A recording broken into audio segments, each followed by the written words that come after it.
Good day, this is Professor Will, CBMD PhD. Today is Thursday, March 18, 2021. It is 5:53 and 59 seconds a.m. Eastern Standard Time. Today's research is on coronavirus variants, so let's hop to it here. Study of coronavirus variants predicts virus evolving to escape current vaccines. Date March 8, 2021. Source: Columbia University Irving Medical Center. Summary: a new study suggests current vaccines and monoclonal antibody therapies provide less neutralizing activity against the UK and South Africa variants of SARS-CoV-2. The study's predictions are now being born out of the first reported results of the Novavax vaccine. The company reported on January 28 that the vaccine was nearly 90% effective in the company's UK trial, but only 49.4% effective in the South Africa trial, where most cases of COVID-19 are caused by the B.1.351 variant. A research study and the new clinical trial data show that the virus is traveling in a direction that is causing it to escape from our current vaccines and therapies that are directed against the viral spike. If the rampant spread of the virus continues and more critical mutations accumulate, then we may be condemned to chasing after the evolving SARS-CoV-2 continually, as we have long done for influenza virus. Researchers say such considerations require that we stop virus transmission as quickly as is feasible. By redoubling our mitigation measures and by expediting vaccine rollout, after vaccination, the immune system responds and makes antibodies that can neutralize the virus. A research team found that antibodies in blood samples taken from people inoculated with Moderna and Pfizer vaccine were less effective at neutralizing the two variants, B.1.1.7, which emerged last September in England, and B.1.351, which emerged from South Africa in late 2020. Against the UK variant, neutralization dropped by roughly twofold, but against the South Africa variant, neutralization dropped by 6.5 to 8.5-fold.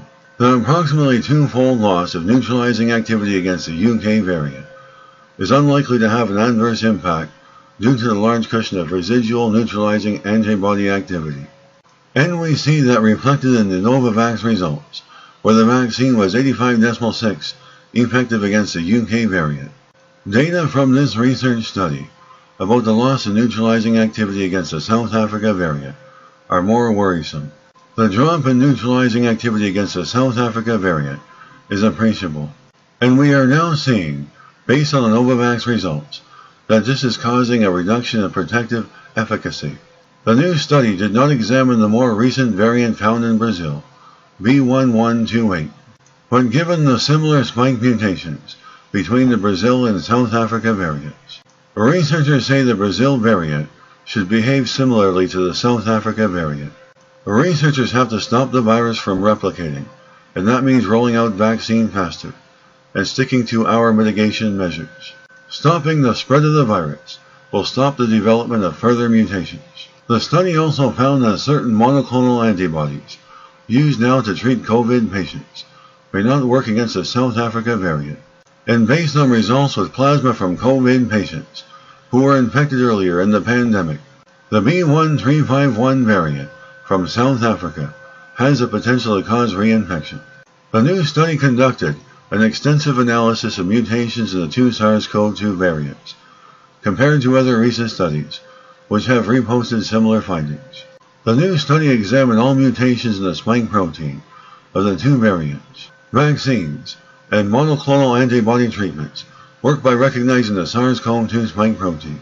The researchers created SARS-CoV-2 pseudoviruses, viruses that produce the coronavirus spike protein, but cannot cause infection. With the 8 mutations found in the UK variant and the 9 mutations found in the South Africa variant, researchers then measured the sensitivity of these pseudoviruses to monoclonal antibodies developed to treat COVID patients.